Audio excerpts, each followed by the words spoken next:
Alta, ladies and gentlemen. Genius against Life. At the top left, we have the Protoss player in red starting on Team Alta. It is MVP Genius. That's right, and his opponent down here in the bottom left, our Zerg player, is trying to make a name for himself here in the Team Ace Invitational. It is ZenX Life. And we have a really early scout by the Protoss player, the pylon on 9, and immediately scouting, though he's going for that Forge first play, which is basically the standard play on a map like Team Alta. And he might want to send out a second drone second probe as soon as he throws down the Forge, which he actually doesn't. He's a little bit unlucky with the scouting, so he will scout his opponent on the last position possible. It's kind of, well, I think that's kind of risky, because if the Life actually decided on going for an early pool, like a 7 pool or a 10 pool, he would be able to deal a lot of damage to the Protoss player. You really need to scout that pool timing in order to be able to wall off if you go with the Forge first play. But surprisingly, Life himself is throwing down a hatch first, so this would be really vulnerable to a cannon rush too. Yeah, I think that might have been also another reason why he sent out that probe so early. Well, I mean, it's kind of incidental. You need to scout where the Zerg is, what he's doing as well, if you're going to scout that 6 pool or 7 pool, like you said. But in addition, yeah, he might actually have an opportunity here to put down some cannons if he wanted to. It doesn't look like he's planning on doing that. He's just going to play an econ game. Now that he's seen that hatch first, he's probably going to go for a Nexus to follow up, is what I'd imagine we're going to see here. Yeah, he should really do that. I mean, that's the only option for him right now. But this is really, really smart. If you place the pylon down at the bottom, you have no chance whatsoever to kill it, but he's canceling the pylon. Oh, okay. Well, I don't really know if he could have gone through with that cannon rush, to be honest. Because if you place the pylon down at that particular position, all you have to do is to pay attention that your probe will be able to get into a good position to place down that cannon. But the drones of your opponent have such a long way to the pylon that it's basically not possible to kill it. Yeah. But just deciding to go for the normal, safe route instead of trying to go for the rush. And, I just want to point out here real quick, Genius, even though Life, he hasn't had a lot of GSL playtime, this is a really good opportunity. This is kind of one of the games that he needs to win in this group, because Genius versus Zerg is actually his worst matchup. He's really, really struggled with it. He's done okay recently. The last couple months, he's won a couple games versus Zerg, but previous to that, he just didn't win versus Zerg players almost at all. So this is a really good opportunity for Life to take advantage of a situation where he's in control. He's in a situation where Genius isn't as comfortable with this matchup, whereas Life is actually pretty good versus Protoss. Life right now is full of drones from Gas, researching metabolic boost, and we have for the Protoss player, he has 2 Gas in his main base already, and there's still that Overlord hovering in his main. So I'm kind of wondering which kind of transition he's going to now. Will he go for a gateway push and that gateway play? Will he follow up with a robotics or build a Stargate? This is going to be quite interesting to watch. So far, he has a lot of harvesters. He's using those chrono boosts for his economy. And there's that cybernetics core, and we see the Stargate follow up. There's the Stargate.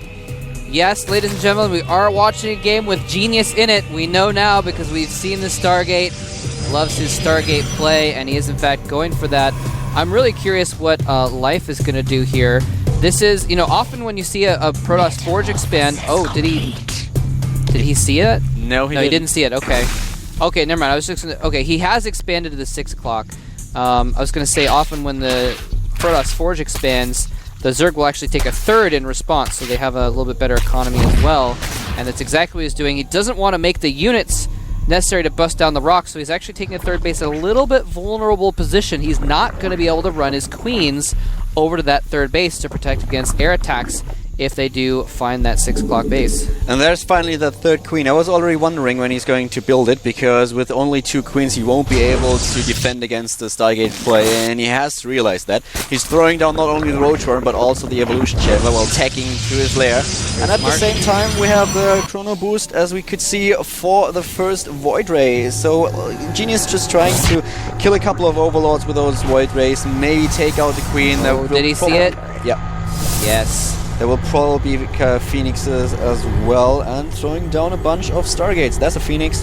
And at the same time, with the information that he has right now, the Zerg player is building a bunch of small crawlers to protect against the Void Ray of his opponent, and that's the first Overlord fallen victim to the Void Ray. Yeah, very, very nicely done. That Stargate was in a little bit interesting position. He should have expected something to prod the front and see what was going on there. Stargate did get spotted, and so he's going to have his spores up, as you mentioned, well in time. A Hydra's Den going down as well, just to make sure he's extra safe, just in case he does go for a lot of air units. But it looks like Genius is just getting a couple air units just to scout, just to prod, just to get map control and kill those overlords, and then he's going to transition into a ground army. But Life is doing really well. So far he has advantage in drones. He didn't get all too many units and just used all those larvae in order to get a really good economy. Throwing down a Hydra Den as well. Now researching the speed for his roaches, +1 attack upgrade. We see the Hydra list. There will probably be the range upgrade for the Hydras really soon too. And here's the third base being scouted by the Phoenix, while Life is in a really good position. I don't think that the Genius is looking all too good, because Life is just getting ahead and he really needs to do some damage. Without doing damage to the Zerg player, he will be overrun in the later stages of the game. This is going to be really tricky for Genius. Yeah, and you know, it comes down to whether or not Life, how he reacts to this as well. He saw the Hydralisk Den, Genius saw the Hydralisk Den, but he's only making a few Hydras. He's only made those 6 Hydras, so Life is not overreacting to this air. Oftentimes, well, not often, but sometimes you'll see Zerg players will overreact. They'll think there's more air coming. They'll build way too many Hydralisks, and then when the Robotech comes out, they, especially the Colossus, they just are not effective. And so it's very smart of him to just go into more roaches after getting those initial 6 Hydras. And now, just as I said that, there's a few more Hydras being produced, which aren't going to do too much good. He's going to kill... Whoa! Void Ray gets away! That was a close one. That was a close one. Too close for comfort. And here come all those initial roaches. Now he's going for that first push, getting a lot of roaches on the field. Just a bunch of Hydralisks that Bolshap already mentioned to deal with the air units. And will Genius be able to hold that off? Here we go. The first units approaching the Protoss player, who's going to build a third base. Here, those force fields trying to cut off the army of his opponent, doing a good job at that. Nice force field so far, killing a bunch of Hydralisks and roaches. But will it be enough to stop Life?